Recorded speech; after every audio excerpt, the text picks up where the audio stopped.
I'm Mandy, thank you. Okay, I just wanted to ask you, when you came in, did you sign the confidentiality agreement? Yeah, I signed the form. Okay, is there any questions that you have? No, I think I'm okay. Okay, so just tell me a little bit about yourself.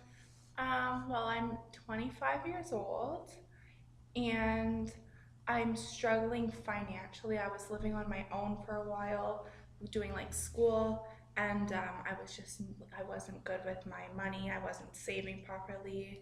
I actually I got pregnant recently and I had to do an abortion, and since then like my family life has just been really rocky. So now I'm living with my parents and they're just not happy with me, and it's just like a lot's going on. Okay, so I hear there's a lot of issues. What is the main issue that you think that you've kind of found? I think for me right now, it's mainly like the relationship between my parents, because normally, like in a financial issue, that like they would be there to support me, but because they're just so not pleased with me right now, I'm scared to even ask for help. Okay, what was your relationship before this whole financial situation happened? We were fine. I lost my job because I went through a drinking phase when I was like really stressed out with school, and I lost my job, and then I moved back home because of that, and they were okay with that in the beginning. And then when I told them that I was getting an abortion, they were so mad at me. Like they didn't even want to be around me. They wanted to get me back out of the house, but I had nowhere to go. And now we're kind of on the terms where it's like I can live at the house, but like they don't want me, like they don't want to see me. So I'm just like a little confused. I think I just need to like talk.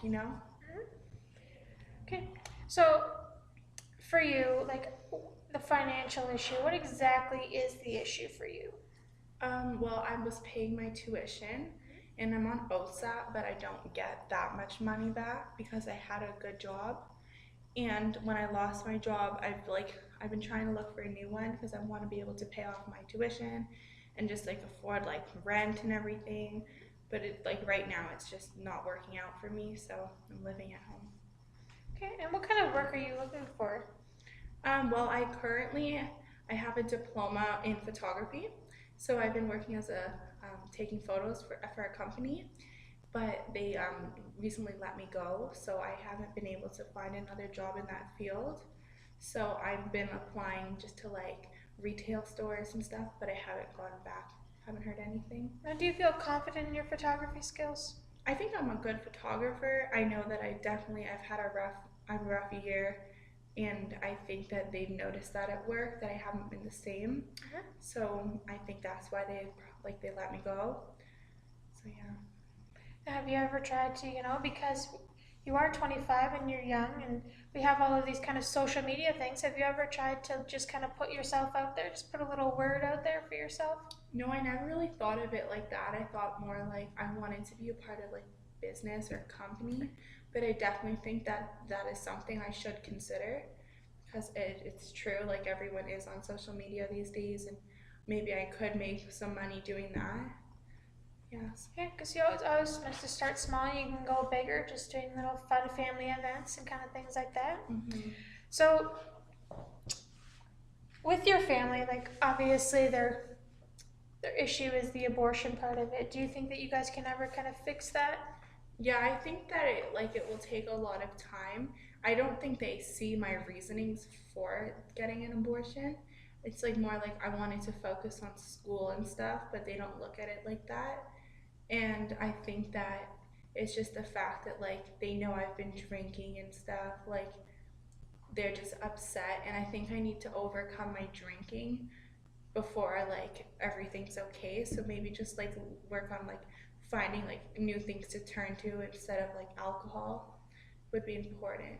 Do you have certain triggers that make you go right to alcohol? Or is it just the whole issues of financial and your family?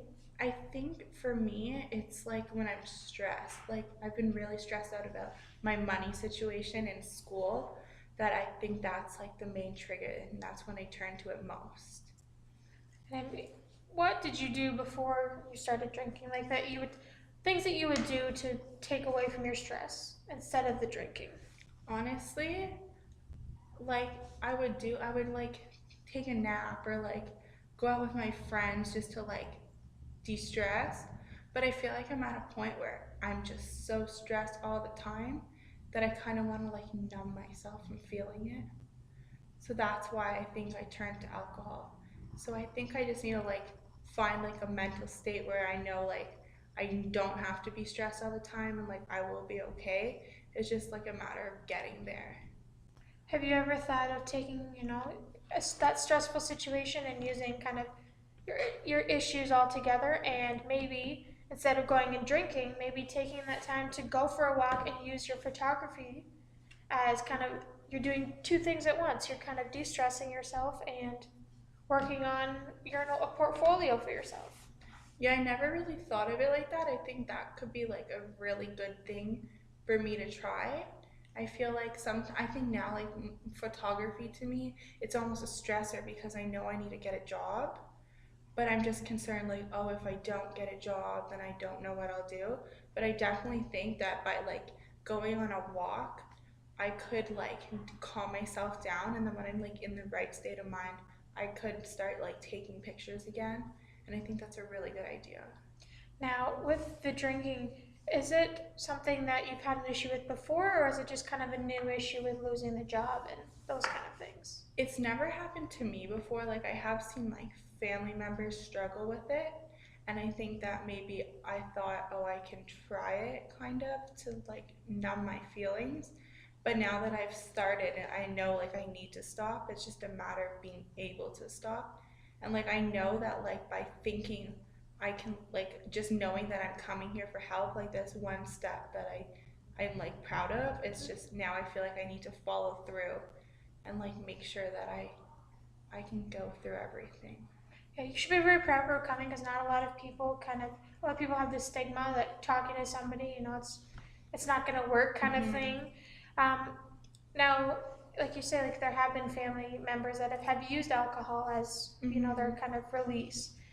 Now, do they still use it, or have they kind of stepped out of using that? A few of them, I believe, have stopped. I'm not really close with my entire family, and I think that's another issue, like down the line. But from what I've seen, like a couple of them have stopped. But I know like I do have an uncle who's like really addicted and like he won't be able to stop almost. And I feel like I've seen a low, and I don't want my life to get there, and that's why I've come here. That's good. Hmm. And I ask about like other family members, because maybe, even though you may not have really talked to them before, maybe Hmm. talking to them about how they kind of got out of the drinking phase and found Hmm. other ways. Because maybe that could be an answer for you. And again, yes, it's in a sense, it's not good that your uncle is drinking a lot, but it also gives you kind of an idea of what can happen if you keep going down the path that you're going down, right? Hmm. Yeah, I definitely think that's a good idea. I think once things maybe are a bit better with my parents, I could even talk to them about it. And I think right now the main thing I like to focus on is like being able to repair my relationship. And I just like I think I need to learn like how to speak to them without them getting mad constantly. So have you guys actually sat down and had a conversation about the whole why you did the abortion and why you're doing, these kind of things? Not really, because I feel like whenever we try to sit down, it just turns into like a yelling match, and then I get stressed out and I walk out, and it's just like it's a lot, and it just like it almost like puts a load on me that I don't want to like deal with, and I think I need to have the conversation. I just feel like I need to like know ways to not flip out or like just scream at them. So. Yep. Sometimes that is, your only way out is to kind of just walk away from the situation. And Hmm. again, like when would this happen? Like when did this abortion happen? It was, I believe, it was like 2 months ago. Yeah, so it's still fresh on their minds. Obviously, you kind of have to let them, you know, Hmm. think about it, and maybe, maybe a couple months down the road, it does suck for you, but at the same time, giving them their space, just like you may need your space when you walk away from the Hmm. situation. Um, Now, for me, I would think, you know what, maybe in a month's time, kind of see the issue again, come back to Hmm. them and see. And maybe even not just before you talk to each other, maybe writing out why you did this, and then they can kind of reciprocate where they can kind of see why you did it, and you don't get angry and upset because of the way that they're acting. Because even if they don't say something while you're talking, they're sitting there making faces and all of these things, kind of pushes you not to want to talk about it, and you walk away, right?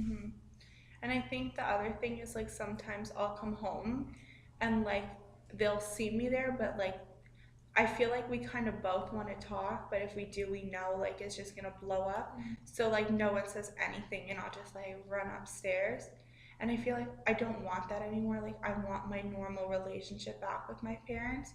I know I need to like talk to them about it. I think I just need to like learn ways to calm down before I do it. Like maybe going for that walk beforehand and coming back, and even just the simple thing of saying, when you guys are ready to talk about it, I'm ready, let me know. And if you're not ready yet, don't go and say that, because again, you don't want to have this situation where you're freaking out and walking out and those kind of things, right?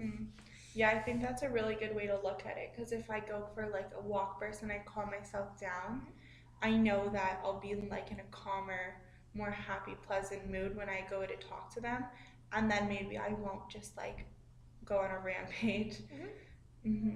Now, are there any kind of issues that are pressing for you other than those like two main issues that you've had?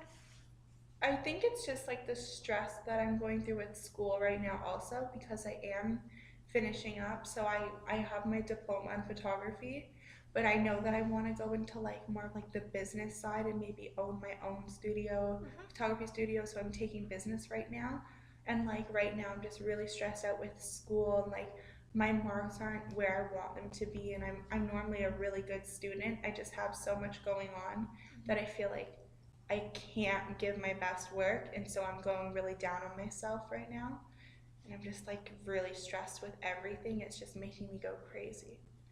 It's it seems to me like you're very down on yourself for everything, and it just kind of everything happened at once. Yeah. So again, one thing that is a great way to do is don't try and fix everything at once. It's not going to happen. It's not going to happen in a day, a week, maybe even a month. It's going to take some time. So maybe just kind of, again, like for me, what works is writing things out. Figure out what my issues are, and even kind of have a brainstorming session with yourself where you think of how you can fix each little thing. You know, the great thing about, like we said, is social media. Maybe you taking, friends' photos, or maybe somebody's getting married and you kind of start small and that word kind of gets out. Again, the business, your photography and your business can kind of come together, and maybe those will help your marks, right? Yeah. You putting those two things together will kind of create your own kind of business, and it may start small like everybody, and then could become larger, right? Yeah, that's a really good idea. And I also think like the prioritizing, like making a list, I think that could really help me too. Now, do you do that with your schooling, or is that something that you don't really? No, I've never really done that before. I think for me it was just kind of like, oh, I have an assignment, I know I'm gonna do it. But now I feel like I'm just at the point where I need a job. Like I'm trying to do so many things that if I like make a list of everything, then maybe I'll be able to cross things off and be like, okay, I did this. I can do like worry on this and focus on this now. So I think that's a really good suggestion. Yes, like you said problem solving right now. You're gonna write out those things, and once you've written out those things, you know, then work on, okay, what needs to be done first? What's the most important to you, or most important that needs to get done? Like maybe, obviously, the schooling for you is something that you need to do, but also work. For you, working is something that you want to have, and you want to have that money. And networking is a great way, again, to kind of get those started. Like maybe while you're in school, your teachers can help you out network, and that kind of job thing kind of works out, right? Yeah, for sure. I think that's a really good way to look at it. And like, I think for me, I've just been looking at all like the negatives recently just because I've been so angry in myself that like for someone to just say something positive, it like makes me feel good about myself. And like, I realize like just so overwhelmed and just like coming to talk and like express my feelings, it made me feel a lot better. Like I think for you, like you said, you were close with your family, and now that you aren't, Like you said, you aren't able to really talk to them. So, it's great that you've come in and been able to, speak with me. You know, again, things, even with myself, they don't quickly go away. Again, like making a list, prioritizing, and getting yourself on a positive note, which is always great. And maybe you'll leave here on an even more positive note and find ways that, you can make your life better little by little. Yeah, I really appreciate that. And I think just like knowing that I can come to you now and just like speak, and I know like you'll be able to help me like set goals and like move forward. I think it's a really good thing that I'm doing. And I know it's like like the mindset I'm in now, I'm more determined to just stop doing everything bad and focus on the good. Yep, like there's always ways to kind of make your life better, and always again using the tools that our facility has, and even using your just googling it how to prioritize the small things. Yeah. Yeah. And I think another thing, like my friend was even telling me once that she does like journaling and stuff. And I know like I don't really like to write, but I think maybe just like kind of writing down my feelings, and then like maybe when I come to you telling you like, oh, I felt this, this, and this, you'd be able to help me, and we can like figure out how I can express my feelings. Because I feel like I have trouble expressing my feelings to some people, and that's something that I want to work on for the future. Yeah, that's very good. Do you have any questions other today? No, I feel Anything really good else? about coming in. Thank you so much. Okay, thank you for coming in.